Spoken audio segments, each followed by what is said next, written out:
Comentário da Tatiana Salles. Aliás, a Tatiana Salles hoje chegou pedindo desculpas porque chegou atrasada, veio mais tarde. Eu queria só dizer que isso vai ser descontado do seu salário, Tatiana, sabe? É um absurdo você chegar mais tarde desse jeito. Mas ela diz o seguinte... Nossa, comentarista. Ela vem todos os dias, professor.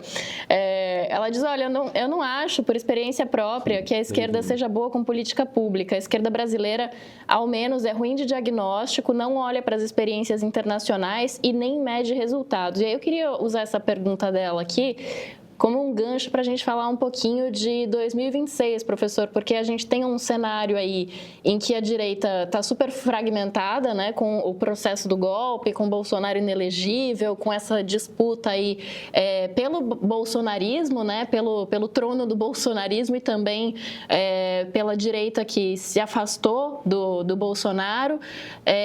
E na esquerda a gente tem o PT e o Lula com uma queda de popularidade. Então, eu queria usar a pergunta da Tatiana aqui para te perguntar o que você vê no cenário de 2026, o que pode se desenhar a partir daí.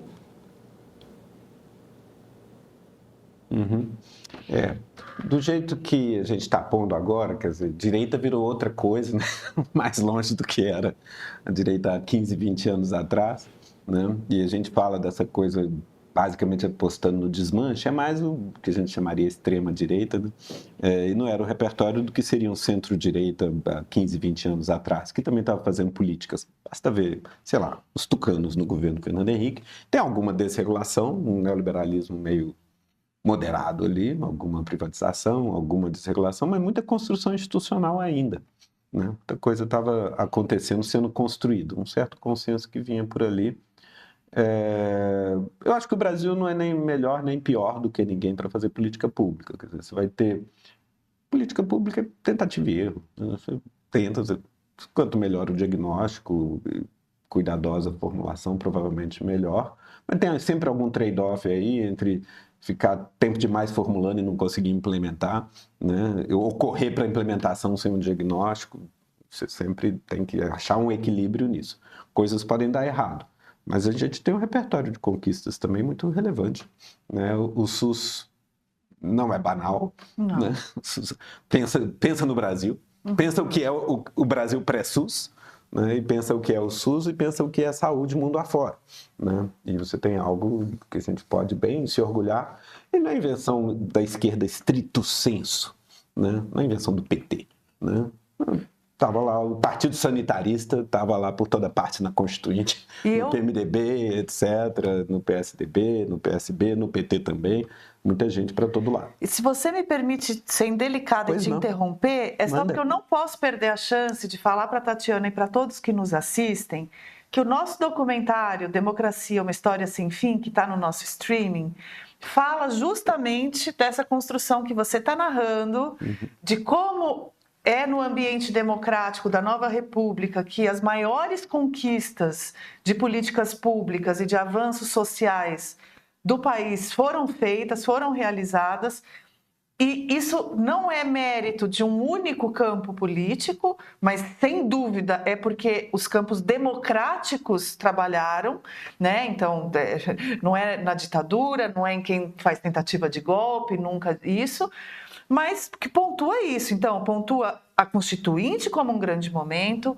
a criação do SUS, aí pontua o Plano Real, aí pontua o Bolsa Família, aí pontua a política de cotas. Então, assim, a crítica dela de que a esquerda é ruim em políticas públicas, eu acho que eu entendo o ponto de vista dela de muitas vezes ver tentativas fracassando, mas eu acho que talvez seja uma generalização que não se sustente, porque há políticas públicas interessantes conduzidas por governos mais à esquerda, e assim, mesmo os governos do PT não foram exatamente o esquerda pura, né? Puro sangue. Sempre teve uma mistura ali, né? Nunca é. Nunca é, exatamente. A esquerda sempre joga fora de casa. Mas lembro sempre nesse contexto, na conversa sobre isso, lembrei de novo da coisa que nosso professor de gerações de cientistas sociais no Brasil, Glaucio Soares, repetia sempre: boas políticas salvam vidas. Isso. Né?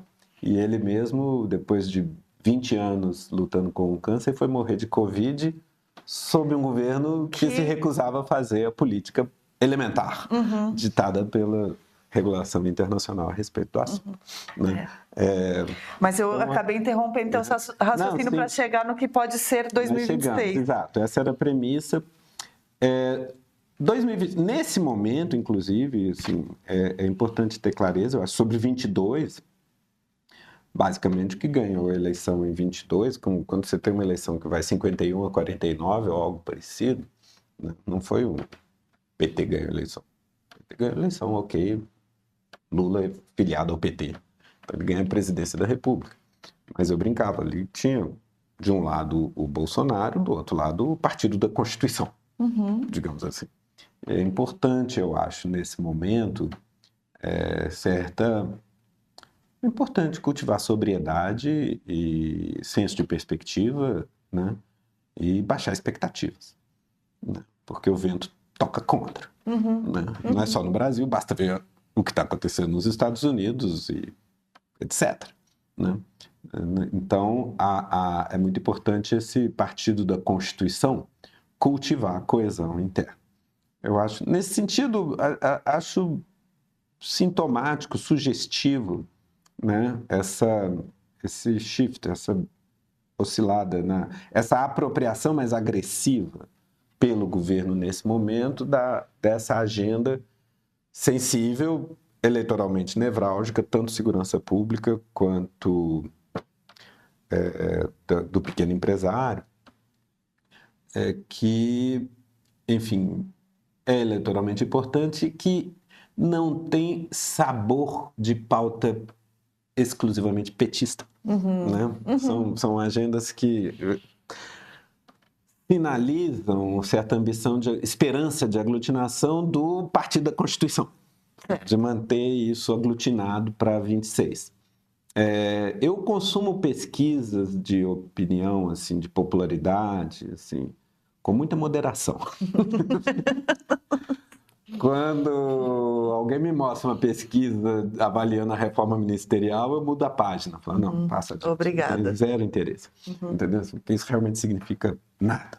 Né? Porque, sinceramente, o que você achou da reforma ministerial? Eu sou professor de ciência política, eu não tenho a menor ideia. Não tem... Assim, sei lá, cara. Talvez um ou dois nomes eu lembre, e depois vamos ver. O objetivo de uma reforma ministerial não é ser popular em si, é eventualmente reorganizar o governo para seja de um lado entregar resultados mais imediatamente, botar ministros mais eficazes onde não estava tão eficaz, ou eventualmente de maneira indireta melhorar a sua relação com o Congresso de maneira que algumas coisas fluam melhor e acaba produzindo melhoria no desempenho do governo. Não é a ideia de falar, trocou o ministro, gol, agora vai. Então, hoje é um negócio maluco, porque qualquer notícia sai hoje, depois da manhã tem a opinião da população. Então, ok, teve uma oscilação drástica, surpreendente, atípica, no caso do governo Lula, na virada do ano para cá. Como todo fenômeno atípico, meu instinto básico é aguardar. E esperar para ver onde isso... Agora, mesmo que isso fique mais ou menos por aí, isso tem que ser consumido também diferente da maneira como os americanos consomem. Né? Porque lá tem umas coisas assim, menos do que X% não se elege de jeito nenhum. Mas está falando de um quadro bipartidário estável há 150 anos, com voto facultativo, portanto, o pessoal desinteressado não comparece. E com frequência erra, né? Porque não, essa última eleição... mas a popularidade do Biden não estava boa. Não, a popularidade não. Do Trump também não é boa, né? Mas, enfim, então tem muito filtro no processo. Tem que passar pelas convenções, quem que vai entrar, com quem que vai disputar, sim, etc, etc. Né? Então, e aqui ainda tem o detalhe.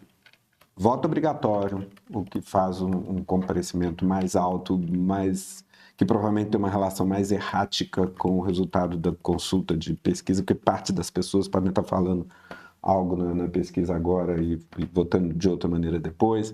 Ainda mais que tem 30 partidos, deve ter uns 20 mais ou menos existindo dentro da Câmara. Vai ser uma constelação mais ou menos caos imprevisível de aglutinações daqui até lá. Quem vai sobreviver na direita é uma incógnita, né? Todo mundo sempre fala no governador de São Paulo. Todo governador de São Paulo é um presidenciável. Mas o último governador de São Paulo a virar presidente foi Jânio Quadros. Né? Então, assim, as incertezas são grandes, e ainda mais quando ele pode se reeleger. Então, acho muito improvável que seja Tarcísio. E tem um fator também que é o adversário político vocal do atual governo. O ambiente está ruim para incumbentes, globalmente, mas o adversário político óbvio do atual governo está inelegível e assim deve permanecer, e talvez esteja preso, e isso abre um flanco para muita coisa, né? E mesmo o vento contrário para incumbentes, a gente tem que levar em conta o caso do Bolsonaro. O Bolsonaro nunca teve popularidade especialmente alta, muito pelo contrário, atravessou a pandemia com tudo que foi, mesmo assim, com todos... graças a toneladas de abusos que cometeu, mas chega lá e quase se elegeu em cima do Lula. Isso. Né? Que não conseguiria ter feito em 2018. Né? O Lula liderava as pesquisas com folga quando ele é retirado da disputa. Né? É incerto que ele ganharia no segundo turno? Mas, de novo, estamos falando de incerteza. Assim, ou seja, tudo somado, se fosse botar R$10, eu não aposto em nada. Se fosse botar R$10 em alguém, eu botava no Lula.